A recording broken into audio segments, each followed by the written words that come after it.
c'est Lionel le baladeur au fil de l'eau. Aujourd'hui, je vous propose une promenade sur la Chalouette, une petite rivière qui passe à Étampes, dans la Beauce. Nous verrons belles zones humides et aussi des sites géologiques sympas. Allons-y, bonne balade. Notre itinéraire commence aujourd'hui sur le plateau Beauceron, à Chaloux-Moulineux.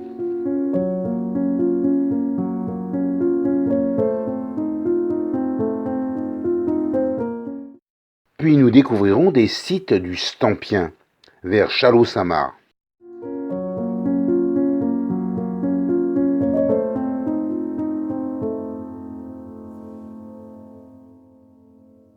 Pour rejoindre par la ville d'Étampes les quartiers de Saint-Martin et Saint-Gilles, où la Chalouette rejoint la Louette.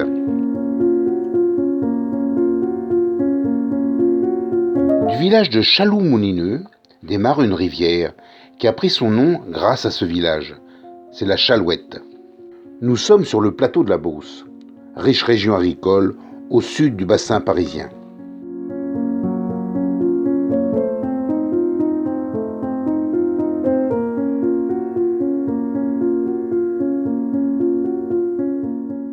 Nous descendons dans le village pour rejoindre la source, résurgence en fait de deux rivières siamoises, la Marette et la Chalouette. Cette source est située dans une sorte d'entonnoir, creux réceptacle de l'eau de la nappe de Beauce. Cette résurgence de la Marette Chalouette a permis l'installation d'un lavoir municipal.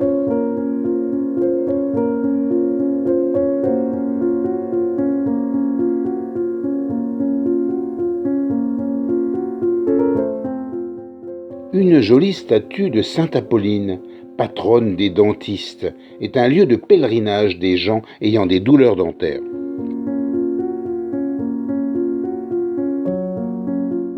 Cette vallée encaissée est parcourue par le chemin de grande randonnée GR 111. Nous observons l'importante couche de sable environnante.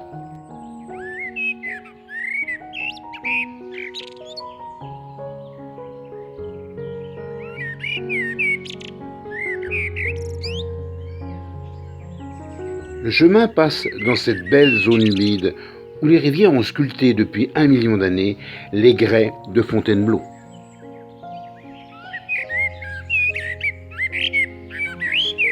La Chalouette, retenue par un barrage surélevé, a permis de créer un étang poissonneux. Il y a d'ailleurs des carpes sur les armoiries de Chaloux-Moulineux.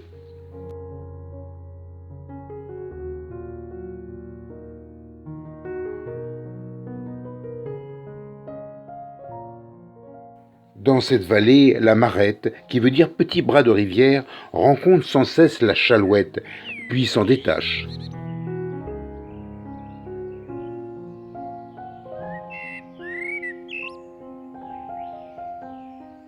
L'eau, qui sort par de nombreuses sources, est limpide et est propice à la poussée de cressons sauvages.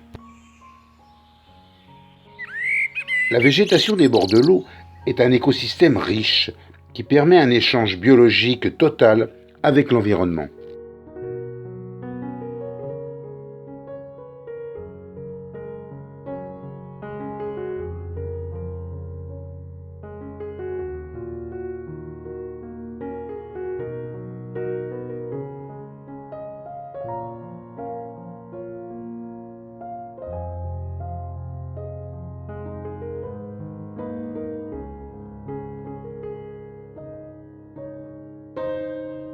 Nous passons au hameau de Boinville, avec ses fermes bosseronnes, couvertes de petites tuiles plates.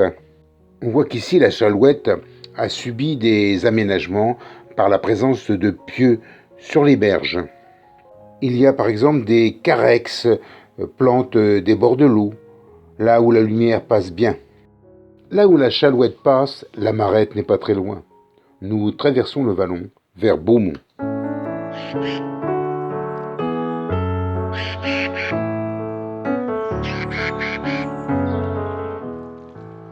Au nord du hameau de Boinville, la Chalouette longe la route et nous amène au site des Grouettes.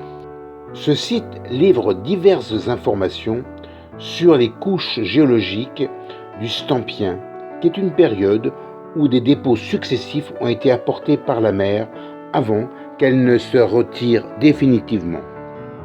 On peut voir, aidé de panneaux, ces couches du bas vers le haut, des sables à galets, des sables de Fontainebleau, des grès et enfin, en haut, des calcaires d'étampes. On voit bien sur la carte que la marette et la chalouette jouent sans cesse au chat et à la souris. Au lieu-dit Le Vau, la végétation est assez dense.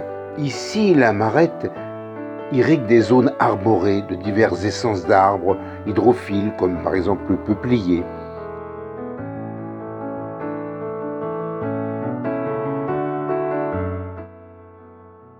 À la fosse, nous voyons qu'il y avait un ancien gué. Actuellement, il y a un haras à cet endroit. Nous passons du bas de la vallée à 89 mètres pour aller faire un petit tour sur le plateau, à l'est, à 140 mètres d'altitude. Ici sur le plateau, la culture céréalière domine à perte de vue.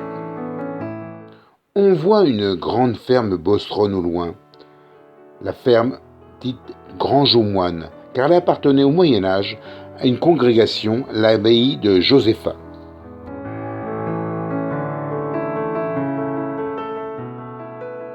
Nous suivons le balisage pour redescendre vers la route D160 allant à Chalots-Saint-Marc. Arrivés sur la route de Chalots, nous constatons que la Chalouette borde la route et elle est enjambée par de petits ponts. Ce canal de bord de route existe depuis longtemps. Il servait à irriguer les jardins qui étaient en contrebas. Depuis, des constructions et des prairies ont pris la place des jardins.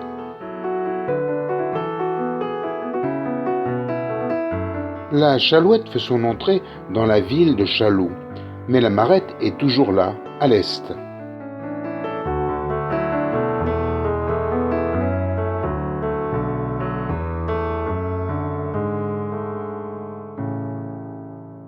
À cet endroit, les rivières, séparées, vont faire une sorte d'île, enserrant une partie du village. Chalots-Saint-Marc possède une église Saint-Médard. C'est par contraction de ce nom que l'on arrive à Saint-Marc. Cette église a des parties très anciennes du XIIe siècle, mais elle a été reconstruite au XVe suite à des destructions lors de la guerre de Cent Ans. Un astucieux collectionneur de plaques signalétiques sur les chiens et les chats égaye le quartier avec un affichage cocasse.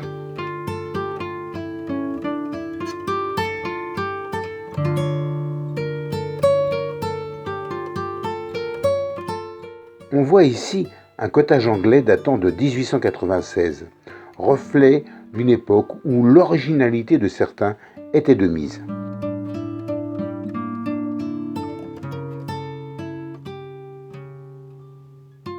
Le château de Chalots remonte au XVIIe siècle. Les terrains ont été morcelés et revendus au XXe siècle.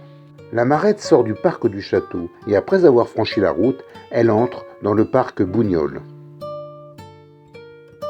Ce parc a été aménagé à partir de 1996 en parc public sur des terrains de culture qui approvisionnaient auparavant une clinique tenue par le docteur Bougnols.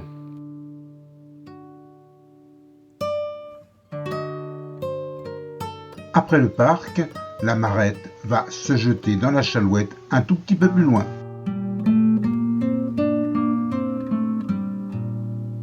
À partir de maintenant, la Chalouette est parallèle dans la vallée avec une nouvelle rivière, la Louette. Elle passe dans le marais de Longuetoise qui maintient une belle zone arborée qui limite donc l'érosion et apporte de la nourriture à de nombreuses espèces. Nous suivons la Chalouette qui a pris la direction nord-est pour suivre un temps la route D82. Nous passons dans le site dit le Four Blanc. C'est un site géologique des espaces protégés de l'Essonne. La région d'Étampes est au cœur du vaste bassin sédimentaire parisien. Ce dernier a été occupé par les eaux durant 200 millions d'années, où les alternances de la mer ont laissé d'importants dépôts riches en fossiles. Il s'agit d'une ancienne sablière qui nous montre des étages géologiques du Stampien supérieur. On peut y voir notamment un paléosol, c'est-à-dire un sol protégé avec des traces de racines de végétaux datant de 29 millions d'années. Notre déambulation nous conduit vers le château de Valnay. Celui-ci est une dépendance de la mairie d'Étampes, servant notamment à des réceptions.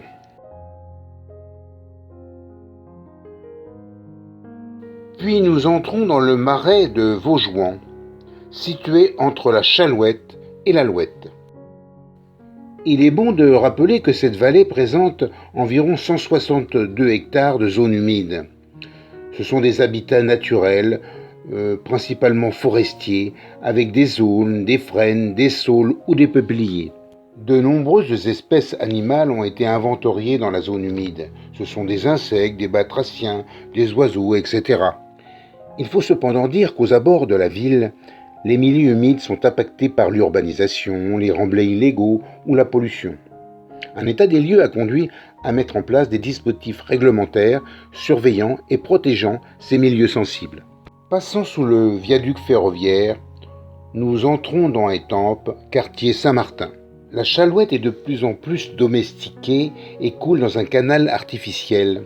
Cet aménagement a commencé au XIe siècle, du temps de Robert le Pieux, afin d'assainir la zone marécageuse. Mais aussi afin d'utiliser la rivière pour apporter de l'eau à un château royal, créer des lavoirs, des abreuvoirs et des points d'eau alimentaires pour la population.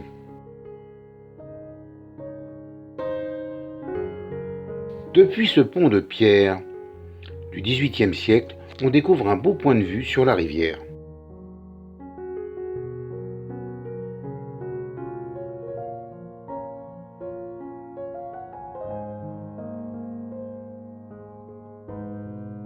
Nous approchons du moulin Badran, connu dès le XVe siècle. Il servit de diverses manières, moulin à blé, puis moulin à papier ou fouloir à drap.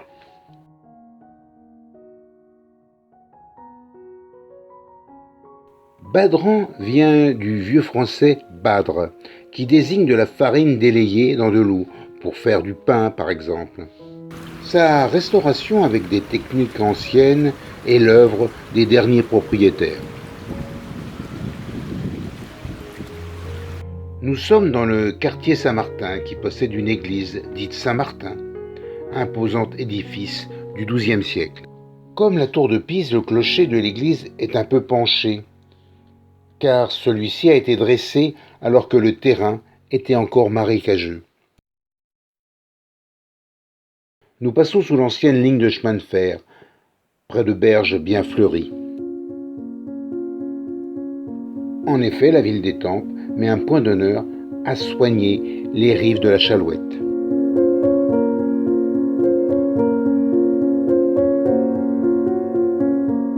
Même aux abords de la RN20, les bords de notre rivière sont aménagés et fleuris, faisant de beaux lieux de promenade. Nous voici dans le quartier Bressot, où autrefois il y avait un moulin qui fut reconverti en hospice.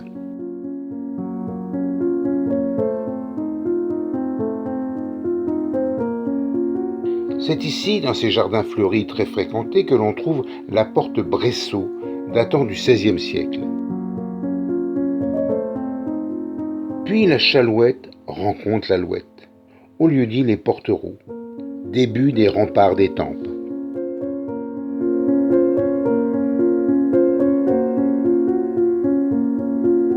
En fait, c'est ici une vanne fortifiée qui donne naissance à une nouvelle rivière, la rivière des Prés, dont nous reparlerons dans un prochain film. C'est sur ces images que l'on se quitte, mais il y a encore beaucoup à dire sur l'eau qui coule à Étampes. Aussi je vous dis à bientôt pour une nouvelle balade dans la région. Au revoir.